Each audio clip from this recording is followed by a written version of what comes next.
बातें करना अवाम का काम होता है, तंजीमों का काम होता है, अक़दाम करना हुकूमतों का काम होता है। लेकिन यहाँ पर अक़दाम हम देखते हैं कि पाकिस्तान मरकज़ी मुस्लिम लीग अक़दाम कर रही है और हुकूमत सिर्फ बातें कर रही है। ये शऊर बेदार करेंगे, हर गली गली, हर नगर नगर, हर कूचा कूचा, हर घर घर ये पैगाम पहुंचाएंगे पाकिस्तान मरकज़ी मुस्लिम लीग का। ऐ तायल न होती उस रिस्क से मौत अच्छी जिस रिस्क से आती हो परवाज में कोताही। गुफ्तगू के लिए तशरीफ लाते हैं मोहतरम जनाब हाजी इकराम साहब। मैं उनसे गुजारिश करता हूं कि माइक के ऊपर तशरीफ लाएं और आपसे हम कलाम हो। मोहतरम जनाब हाजी इकराम साहब। मुस्लिम लीग जिंदाबाद, लाए हैं एक गज़ल ऐसा मंशूर हम मिस्ले फारूक जो। अस्सलामु अलैकुम रहमतुल्लाह। बिस्मिल्लाहिर्रहमानिर्रहीम, अल्हम्दुलिल्लाहि रब्बिल आलमीन। सब तो पहला अल्लाह रब्बुल आलमीन का बहुत शुक्र अदा कर रहे हैं कि अल्लाह ताला ने सानू इस इलाके के अंदर ये रहमत देखने को मिली। सानू दूसरा शुक्रिया अदा बाजवा साहब का, उन्होंने टीम का, उन्होंने बहुत मेहनत नाल अल्हम्दुलिल्लाह ये प्रोग्राम बनाया और इंशाअल्लाह उम्मीद है कि निज़ाम चलता रहेगा। असल में मैं गल ये करनी चाहता हाँ कि यकीन कर लो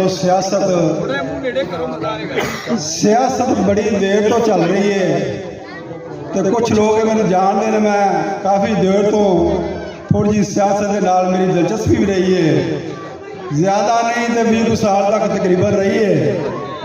लेकिन यकीन कर लो उधर सिर्फ और सिर्फ मफाद परस्ती नज़र आई, अपना मफाद पूरा होया तो सियासत खत्म हो गई। ये जी सियासत है मरकज़ी मुस्लिम लीग की, ये इंसानियत की खिदमत सियासत नज़र आई है। हकीकत बात है कि वादिया नज़र है और तुसी थोड़ा अगे जाके वेख लो इन्होंने लोगों के मफाद यानी कि मियाँ शहबाज शरीफ साहब ने गौरमेंट मुलाजमीन की 30% ते 35% तनख्वाह वधाती। सुप्रीम कोर्ट के जज साहब की तनख्वाह सी 16 लाख ते 22 लाख हो गई है। सरकारी मुलाजमान जी लाख तनख्वाह सी 1.25 लाख हो गई। लेकिन वो मुकाबले एक प्राइवेट बंदा कारखाने काम करता है, वो तनख्वाह है 25,000 या 27,000 रुपया। 27,000 रुपये 13,000 रुपया बिल बिजली का आ गया। अगर वह मकान किराए का है तो फिर वह बेचारा खुदकुशी करेगा और की करेगा। क्या गौरमेंट के मुलाजम के वो हकूक हो गए? जोड़ा गौरमेंट का मुलाजम नहीं, क्या वह पाकिस्तानी नहीं या कोई हकूक नहीं है? क्या ये बारे अल्लाह ताला ने पूछना नहीं? गौरमेंट के मुलाजम को वधाने की वजह सिर्फ ये तना कि साड़ी हुकूमत को वोट दिते जान और हुकूमत दोबारा बनाई जाए, सिर्फ मकसद ये है। इस तो अलावा और कोई उन्होंने मकसद नहीं। और दूसरी जगह तो तुम वेखो ये लोग गल्लां करते हैं कि लो जी अफगानिस्तान की हुकूमत है 2 साल 4 साल 5 साल भी नहीं चल सकती, 6 महीने भी नहीं कर सकती। वे लोग भुखे लोग सन। यकीन कर लो अज डॉलर उत्थे 85 रुपए का तो साढ़े मुल्क 300 रुपए का विकन डे। ये इन्होंने लोगों की सियासत।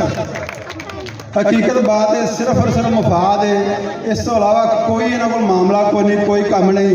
तुम वेख लो कोई इन्होंने जोड़ा इस तो पहलों भी गल्लां हो चुकियां ने, कोई इन्होंने गुजर के अंदर काम किया हो। 20 साल तो मैनू भी हो गए इन्होंने वेखद्या, इन्होंने कोल बहद्या खलोद्या। यकीन कर लो उस पार्टी के विचों असीं भी आए हैं, लेकिन उस पार्टी का इस पार्टी का बड़ा ही फर्क है। हकीकत बात है इन्हों लोगों के निज़ाम अल्लाह ताला की रज़ा है और इंसानियत की खिदमत है। और जोड़ा बंदा इंसानियत की खिदमत करता है हमेशा कामयाबी उन्होंने मिलती है।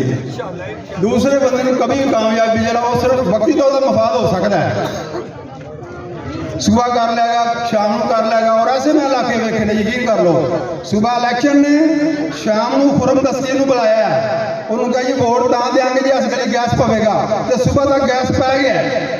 लेकिन बहुत मुड़ के 5 साल कोई मसला नहीं। ਅਸਲ ਚੀਜ਼ ਇਹ ਨਹੀਂ, ਅਸਲ ਚੀਜ਼ ਹੁੰਦੀ ਹੈ ਕਿ ਮੁਸਲਸਲ ਮਤਵਾਤਰ ਨਿਜ਼ਾਮ। ਵੇਖੋ ਸੂਦੀ ਨਿਜ਼ਾਮ ਨੇ ਮੁਲਕ ਦਾ ਬੇੜਾ ਗਰਕ ਕਰਕੇ ਰੱਖ ਛੱਡਿਆ। ਤੁਸੀਂ ਕੋਈ ਵੀ ਮੇਰੇ ਭਾਈ ਬੈਠੇ ਹੋ, ਅਸੀਂ ਸਾਰੇ ਮਜ਼ਦੂਰ ਲੋਕ ਹਾਂ, ਕੋਈ ਮਿਡਲ ਕਲਾਸ ਹੈ, ਕੋਈ ਥੋੜਾ ਪਿੱਛੇ ਵੇ। ਮੈਂ ਉਹੀ ਗੱਲ ਫਿਰ ਦੁਹਰਾਵਾਂਗਾ, ਜਿਹੜਾ 25,000 ਬੰਦਾ ਤਨਖਾਹ ਲੈਂਦਾ ਹੈ, ਕਿ ਇਸ ਨਿਜ਼ਾਮ ਵਿੱਚ ਚੱਲ ਸਕਦਾ? ਯਕੀਨ ਕਰ ਲਓ ਨਹੀਂ ਚੱਲ ਸਕਦਾ। ਅਸਲ ਚੀਜ਼ ਹੈ ਵੇਖਣ ਵਾਲੀ ਹੈ। ਗਲੀਆਂ ਦੇ ਬਣ ਵੀ ਜਾਣਗੀਆਂ, ਟੁੱਟ ਵੀ ਜਾਣਗੀਆਂ, ਹਸਪਤਾਲ ਆ ਜਾਣਗੇ, ਟੁੱਟ ਜਾਣਗੇ, ਲੇਕਿਨ ਜਿਸ ਇਨਸਾਨ ਨੇ ਜ਼ਿੰਦਗੀ ਗੁਜ਼ਾਰਨੀ ਹੈ ਉਹ ਜ਼ਿੰਦਗੀ ਕਿਸ ਤਰ੍ਹਾਂ ਗੁਜ਼ਾਰੇਗਾ? ਸਵਾਲ ਹੈ ਹੁਕਮਰਾਨਾਂ ਦੇ ਅੱਗੇ। ਇੱਕ ਜੱਜ ਦੀ ਤਨਖਾਹ ਤਾਂ 16 ਲੱਖ ਤੋਂ 22 ਲੱਖ ਤੋਂ ਕਰ ਦਿੱਤੀ ਹੈ। 17 ਗੱਡੀਆਂ ਉਹਦੇ ਅੱਗੇ ਪਿੱਛੇ। ਉਹਦਾ ਕੰਮ ਕੀ ਹੈ? ਉਹਨੇ 2 ਹੀ ਫੈਸਲੇ ਕੀਤੇ ਨੇ ਪੂਰੇ 50 ਸਾਲਾਂ 'ਚ। ਨਵਾਜ਼ ਸ਼ਰੀਫ ਚੋਰ ਹੈ ਤੇ ਇਮਰਾਨ ਖਾਨ ਚੋਰ ਹੈ, ਫੜਿਆ ਇੱਕ ਬੰਦਾ ਵੀ ਨਹੀਂ। ਗੱਲ ਇਹ ਨਹੀਂ ਹੈ, ਗੱਲ ਇਹ ਹੈ ਕਿ ਇਸਲਾਮ ਦਾ ਕਾਨੂੰਨ ਹੋਰ ਨੇ, ਇਹਨਾਂ ਬੰਦਿਆਂ ਦੇ ਬਣਾਏ ਕਾਨੂੰਨ ਹੋਰ ਨੇ। ਇਸ ਵਾਸਤੇ ਮੇਰੇ ਭਾਈਓ ਯਕੀਨ ਕਰੋ, ਇਨਸਾਨੀਅਤ ਦੀ ਫਲਾਹ ਜਿਹੜੀ ਹੈ ਉਹ ਇਹ ਜਿਹੜਾ ਮਸ਼ਹੂਰ ਸਹਾਬਾ ਕਰਾਮ ਦਾ ਉਹ ਹੀ ਚੱਲੇਗਾ ਇਨਸ਼ਾਅੱਲਾ। ਤੁਸੀਂ ਵੇਖ ਲਓ ਸਾਡੇ ਮੁਲਕ ਦੇ ਅੰਦਰ ਫਲ ਦੁਨੀਆ ਦੇ ਬਿਹਤਰੀਨ ਫਲ ਨੇ। ਯਕੀਨ ਕਰ ਲਓ, ਅਗਲੇ ਦਿਨ ਤੁਹਾਨੂੰ ਮੈਂ ਛੋਟੀ ਜਿਹੀ ਗੱਲ ਸੁਣਾਉਣਾ। ਮੇਰਾ ਪਲੰਬਰ ਮੇਰੇ ਕੋਲ ਆਇਆ ਹੁੰਦਾ ਜੀ, ਅਸੀਂ ਨਾ ਯੂਨਾਨ ਜਾ ਰਹੇ ਸਾਂ ਤੇ ਵਾਪਸ ਆ ਗਿਆ। ਮੇਰੇ ਅੱਬੂ ਨੇ ਮੈਨੂੰ ਟੈਲੀਫੋਨ ਕਰਕੇ ਨਾ ਵਾਪਸ ਬੁਲਾ ਲਿਆ, ਜਾਣ ਨਹੀਂ ਦਿੱਤਾ। ਮੈਂ ਕਿਹਾ ਯਾਰ ਤੇਰਾ ਕੰਮ ਤੇ ਇੱਥੇ ਠੀਕ ਹੈ, ਤੂੰ ਉੱਥੇ ਕਿਉਂ ਚੱਲਾ? ਉਹਨੇ ਕਿਹਾ ਉੱਥੇ ਚਾਚੂ ਜੀ 75,000 ਰੁਪਇਆ ਤਨਖਾਹ ਮਿਲ ਜਾਂਦੀ ਹੈ, ਇੱਥੇ 25-30,000 ਰੁਪਇਆ ਤਨਖਾਹ ਹੈ। ਮੈਂ ਕਿਹਾ ਉੱਥੇ ਕੰਮ ਕੀ ਹੈ? ਆਂਦਾ ਜੀ ਬਾਗਾਂ ਨੂੰ ਪਾਣੀ ਲਾਉਂਦੇ ਹਾਂ ਅਸੀਂ, ਖੇਤੀਬਾੜੀ ਦਾ ਕੰਮ ਹੈ। ਹਾਲਾਂਕਿ ਯੂਨਾਨ ਦੇ ਫਲ ਦਾ ਤੇ ਪਾਕਿਸਤਾਨ ਦੇ ਫਲ ਦਾ ਜ਼ਮੀਨ ਅਸਮਾਨ ਦਾ ਫਰਕ ਹੈ। ਯਕੀਨ ਕਰ ਲਓ ਕਿਸੇ ਕੰਮ ਦੇ ਫਲ ਨਹੀਂ ਉਹਨਾਂ ਦੇ। ਦੁਨੀਆ ਦਾ ਬਿਹਤਰੀਨ ਫਲ ਪਾਕਿਸਤਾਨ ਦਾ ਹੈ, ਲੇਕਿਨ ਪਾਕਿਸਤਾਨ ਦੀ ਖੇਤੀਬਾੜੀ ਕਰਨ ਵਾਲਾ ਕੰਮ ਸਿਰਫ 25,000 ਹੀ ਲੈ ਸਕਦਾ, 30,000 ਵੀ ਨਹੀਂ ਲੈ ਸਕਦਾ। ਉਹ 75,000 ਰੁਪਇਆ ਲੈਂਦਾ। ਇਹਦੀ ਵਜ੍ਹਾ ਕੀ ਹੈ? ਇਹਦੀ ਵਜ੍ਹਾ ਸਿਰਫ ਸਾਡੇ ਹੁਕਮਰਾਨ ਨਲਾਇਕ ਹੁਕਮਰਾਨ, ਇਹਨਾਂ ਦੀਆਂ ਪਾਲਿਸੀਆਂ ਬਗੈਰ। ਯਕੀਨ ਕਰ ਲਓ ਨਕਾਮ ਪਾਲਿਸੀਆਂ, ਸੂਦ ਲੈ ਕੇ ਬੜਾ ਗਰ ਕਰ ਛੜਿਆ ਮੁਲਕ ਦਾ। ਅਗਰ ਸੂਦੀ ਨਿਜ਼ਾਮ ਅੱਜ ਖਤਮ ਹੋ ਜਾਏ, ਸਾਡਾ ਮੁਲਕ ਅਲਹਮਦੁਲਿਲਾ ਯਕੀਨ ਕਰ ਲਓ ਕਿਸੇ ਚੀਜ਼ ਦੀ ਕਮੀ ਨਹੀਂ। ਕਿਆ ਦੁਨੀਆ ਦੀ ਕੋਈ ਐਸੀ ਨਿਅਮਤ ਹੈ ਜਿਹੜੀ ਪਾਕਿਸਤਾਨ 'ਚ ਨਹੀਂ? ਅਲਹਮਦੁਲਿਲਾ ਦੁਨੀਆ ਦੀ ਹਰ ਨਿਅਮਤ ਅੱਲਾਹ ਤਾਲਾ ਨੇ ਪਾਕਿस्तान ਨੂੰ ਦਿੱਤੀ ਹੈ। ਸਿਰਫ ਇਹ ਦੁਆ ਕਰੋ ਕਿ ਹੁਕਮਰਾਨ ਅੱਛੇ ਆ ਜਾਣ, ਈਮਾਨਦਾਰ ਆ ਜਾਣ, ਤੇ ਸੂਦੀ ਨਾ ਹੋਣ। ਸੂਦ ਨੂੰ ਖਤਮ ਕਰਾਂਗੇ। ਸਾਡਾ ਯਕੀਨ ਕਰੋ ਕਰਪਸ਼ਨ ਛੋਟਾ ਮਸਲਾ ਜੇ, ਸੂਦ ਵੱਡਾ ਮਸਲਾ ਹੈ। ਮੈਨੂੰ ਕੋਈ ਭਰਾ 50,000 ਸੂਦ ਲੈ ਲਵੇ, ਸਾਰੀ ਉਮਰ ਲਾ ਕੇ ਬਹਾ ਦੇਵੇ, ਮੈਨੂੰ ਘਰ ਵਾਲਾ ਕੋਈ ਬੰਦਾ, ਯਕੀਨ ਕਰੋ ਘਰ ਵਿਕ ਜਾਂਦਾ। अल्लाह ताला फरमाता है मेरे तो मेरे रसूल नाल जंग है। ये लोग जंग दे सकते नहीं, सवाल ही नहीं पैदा होता। कोई इंसान अल्लाह रब्बुल इज्जत नाल कोई जंग नहीं कर सकता, सोच भी नहीं सकता, लेकिन इन्होंने लोगों ने आडा लाया। ये काफिरां दी रीस करते हैं, कहते काफिर तरक्की कर सकते, सूद लैके असीं क्यों नहीं कर सकते? वो काफिर का कानून हो रहा है, मुसलमान का कानून हो रहा है। काफिर को अल्लाह ताला ने दुनिया दी है, मुसलमान को अल्लाह ताला ने आखिरत की जन्नत भी देनी है। लेकिन जन्नत तां मिलेगी अल्लाह के कानूनों की पासदारी करांगे।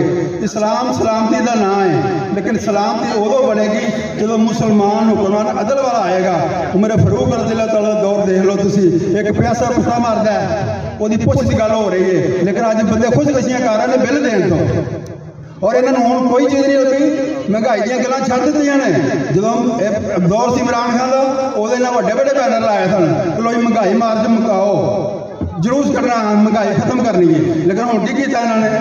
हुण आप दौड़ गए ने, हुण बैनर लाते ने सी पैक असीं लैके आए हैं। उस सी पैक की गड्डी दे